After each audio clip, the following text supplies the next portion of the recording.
Searching سا موقع ہے. اب میں جناب نبی بزرگ صاحب سے درخواست کروں گا کہ وہ اپنے آج کے موضوع کے ساتھ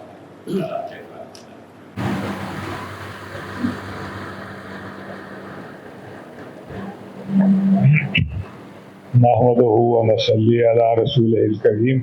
اما بعد اعوذ باللہ من الشیطان الرجیم. بسم اللہ الرحمن الرحیم.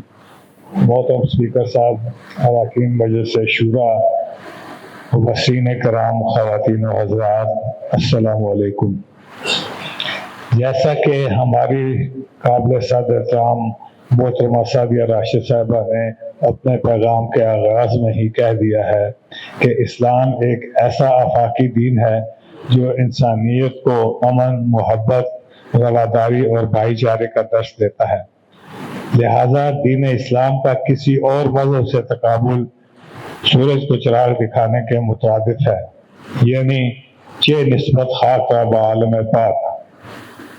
چونکہ اسلام امن، محبت اور انسانیت کا پیغام دیتا ہے، اسی لیے صبر، شکر اور خدمت خلق کی تعلیم دیتا ہے، جو امت مسلمہ اور اقوام عالم کو جوڑنے کا سبب ہے. اسلام کا بنیادی پیغام امن عالم اور محبت ہے. اسلام انسانیت کا علم بردار ہے. اسلام کی بنیاد عشق رسول صلی اللہ علیہ وآلہ وسلم ہے. سوشل میڈیا پر اسلام کے پیغام کو پسند کیا جا رہا ہے. اسلام کا پیغام محبت ہے جہاں تک پہنچے. اسلام ہمیں سچائی کا سبق دیتا ہے.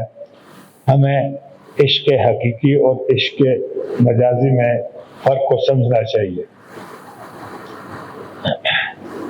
قرآن پاک نے ایمان والوں کو بھائی سے تعبیر فرمایا ہے، کیونکہ دنیا نفرتوں سے بھری پڑی ہے. مسلمان اپنے بھائی پر ظلم نہیں کرتا اور اسے بے یار و مددگار بھی نہیں چھوڑتا.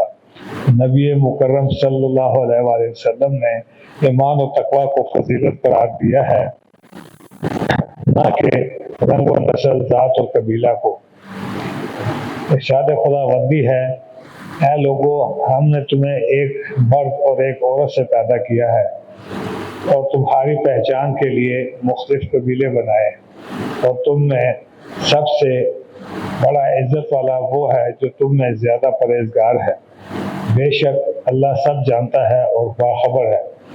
ارشاد نبی صلی اللہ علیہ وآلہ وسلم ہے، کامل مسلمان وہ ہے جس کی زبان اور ہاتھ سے مسلمان محفوظ ہوں. دوسری روایت ہے کہ وہ شخص جنت میں نہیں جائے گا جس کا پڑوسی اس کے شر سے محفوظ نہ ہو. ارشاد خداوندی ہے کہ ایمان والے آپس میں بھائی بھائی ہیں. تم اپنے بھائیوں میں صلح کرا دیا کرو اور اللہ سے ڈرتے رہو تاکہ وہ تم پر رحم فرمائے. اللہ پاک اس مملکت خداداد کو ہر فتنہ اور خطرے سے محفوظ فرمائے. آمین ثم آمین.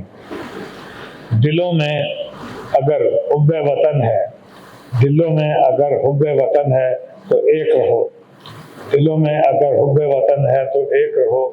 نکھارنا اگر یہ وطن ہے تو ایک رہو. نکھارنا اگر یہ چمن ہے تو ایک رہو.